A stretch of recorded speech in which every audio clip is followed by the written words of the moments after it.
नहीं पड़ेगा कि यहाँ पे हुआ क्या है।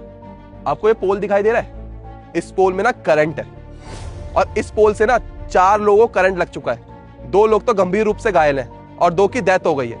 अरे ये सही टाइम पे आती नहीं ना तो आपकी भी जान जा सकती थी।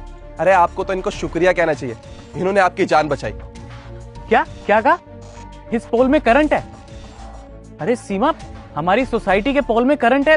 तुमने मुझे पहले क्यों नहीं बताया कि तुमने मुझे इसलिए धक्का दिया है? साहब आपने हमें बोलने का मौका ही कहाँ दिया। कल जब हम सब्जी लेके आ रहे थे रात को तो सिक्योरिटी गार्ड को बात करते सुना कि पोल में करंट है और 4 लोगों को करंट लग चुका है। बस इसलिए हमने जैसे ही आपको देखा, आप इस पोल को छूने जा रहे थे, हमने आपको तुरंत धक्का मार दिया। और साहब हम बाजार ही जा रहे थे सामान लेने। सच में सीमा, साक्षी बिल्कुल ठीक कहती थी कि सीमा बहुत अच्छी लड़की है। वो हमारे घर का कितना ख्याल रखती है, सबका कितना ख्याल रखती है। लेकिन मैं ही पता नहीं क्यों तुमसे इतनी नफरत करता था, हर छोटी छोटी बात पे तुमसे चिढ़ने लग गया था। आई एम रियली सॉरी सीमा, मुझे माफ कर दो। मैं आज के बाद कभी तुम्हारे साथ ऐसा नहीं करूंगा।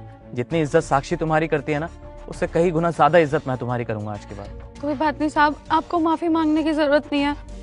आपके पैसों से तो हमारा घर चलता है, हम आपसे गुस्सा होके कहाँ जाएंगे। कोई बात नहीं, आप माफी मत मांगिए, मालिक हैं आप।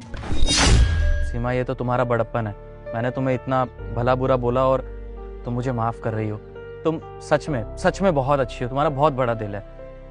और भाई साहब, आपका भी बहुत बहुत शुक्रिया।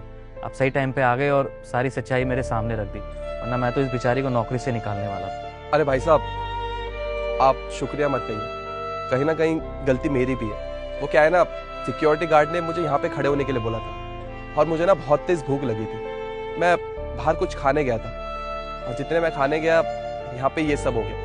अगर मैं यहाँ पे खड़ा होता ना तो ये सब नहीं होता। आप प्लीज मुझे भी माफ कर देना, गलती मेरी भी है। और भाई साहब, आप प्लीज यहीं पे खड़े रहना और ध्यान रखना कि कोई भी इसको टच ना करे। और गार्ड से कह के जल्दी से इसे ठीक करवाओ। मैं भी आपके साथ खड़ा हो सकता था, लेकिन अभी मेरे को बहुत अर्जेंट मीटिंग के लिए जाना है, तो मैं अभी चलता हूँ। आप चले जाइए, मैं यहीं खड़ा हूँ और ये करवा के जाऊंगा। और सीमा, तुम एक काम करो, मैं ऑफिस जा ही रहा हूँ, मार्केट बीच रास्ते में ही पड़ता है, तो मैं तुम्हें मार्केट तक छोड़ दूंगा। मैं वहां से ऑफिस निकल जाऊंगा, तुम वापस घर आ जाना। अरे नहीं साहब, आपको परेशान होने की जरूरत नहीं है, हम चले जाएंगे। अरे सीमा, इसमें परेशान होने की क्या बात है, मार्केट रास्ते में ही पड़ती है, तुम चलो मेरे साथ। अच्छा भाई साहब, मैं चलता हूँ, चलो।